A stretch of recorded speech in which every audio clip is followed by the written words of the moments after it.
So let's start our first program.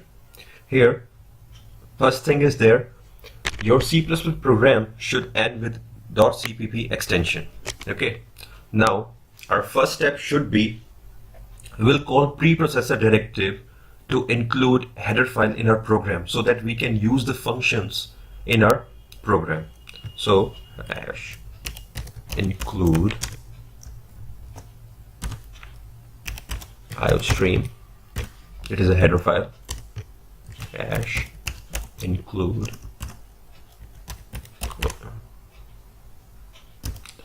h.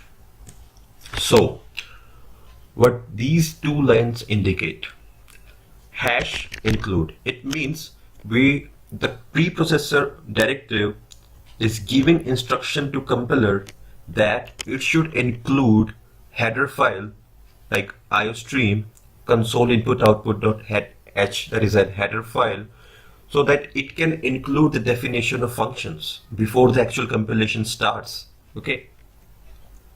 The next part is using namespace standard.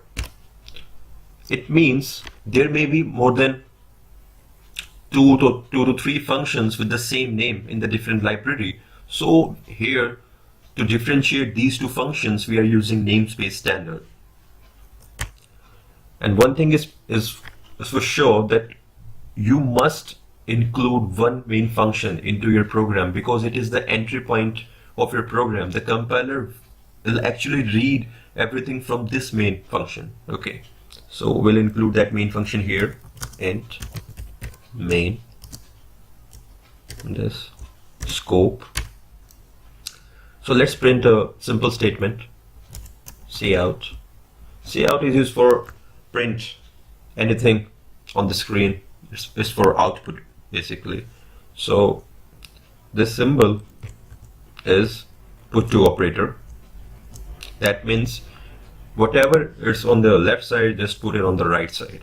Okay, so we'll write hello, how are you? And your every statement in C++ should end with semicolon, like this. Now you can see your main function has a data type int. That means your main function should return an integer value. In C++ or in C, the function always return value in integer, like in 0 or 1 form. If any other value comes, then that's an error or a warning message. So we'll write return return 0 at the end of successful execution. Okay, now save it, compile it, and run it. Here you can see hello, how are you? So, and it returns with a 0 value. So this is our successful execution. Press any key to continue. That's it. So it was a very easy program to start with. We just need to know the basic things of C++, then we'll proceed accordingly. If you like this video, please like it, subscribe it, and please comment below if any other thing you want me to include here. Thank you. We'll meet in the next section. Thank you.